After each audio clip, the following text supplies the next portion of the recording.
La gioia di scrivere, la felicità di usare il dialetto, fedele alla linea di Tolstoi, descrivi bene il tuo villaggio e avrai descritto il mondo. Andrea Camilleri ha un costante punto di riferimento, Leonardo Sciascia, con il quale ha confessato anche a Cagliari, continua a dialogare a distanza. Tanti suoi lettori lo hanno ascoltato nella sala Cosseddu della Casa dello Studente. Camilleri è un grande scrittore che vende molti libri, sempre in testa alle classifiche di vendita. Gli ultimi nati sono Il Re dei Girgenti, uscito qualche mese fa, e La paura di Montalbano, in libreria da pochi giorni. A Cagliari Camilleri è tornato dopo 5 anni. In quell'occasione aveva presentato Il ladro di merendine.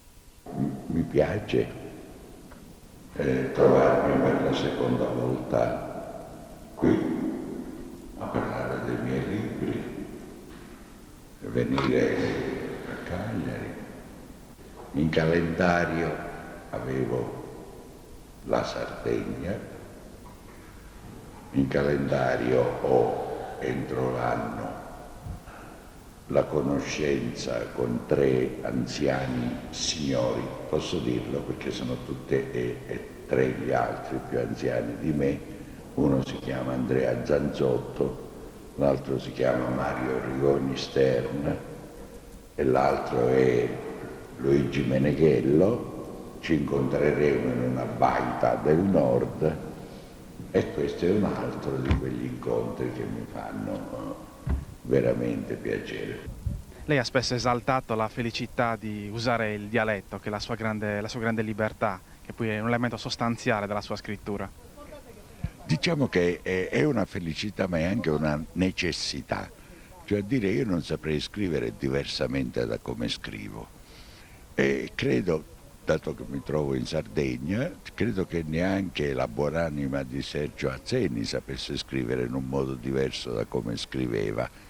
Che significa? Significa che siamo in qualche modo scrittori così doc, come si dice per i vini, cioè dire così profondamente radicate ad alcune ragioni non marginali ma sostanziali delle nostre tradizioni, delle nostre culture, della nostra lingua, dei nostri dialetti, che non possiamo fare a meno di scrivere in questo modo e di esserne felici. Anche la Sardegna riscopre ultimamente, come dire, il dialetto, la lingua sarda. È una tendenza di questi tempi. Beh sì, e fa bene, ma devo dire che la Sardegna, dove sarei un po' non tanto d'accordo sul fatto del dialetto, quanto piuttosto sul fatto della lingua, devo dire che per esempio può anche redigere atti nella sua lingua, cosa che altre regioni non possono fare, ma che mi auguro possano fare a breve termine, perché il dialetto, le lingue locali sono la forza della lingua nazionale. Sono sempre stato un grande lettore di gialli. Il primo Simenon l'ho letto a 7 anni e mezzo, ha detto Camilleri. Un lettore precoce, il papà di Montalbano. Il suo figlio prediletto è ormai entrato nella storia della letteratura poliziesca.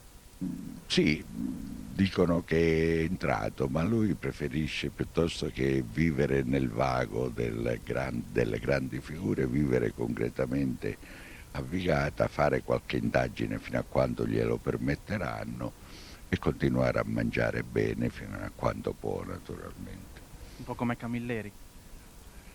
Camilleri non mangia più tanto bene, Camilleri ora demanda a Montalbano certi piatti che non può più assolutamente reggere.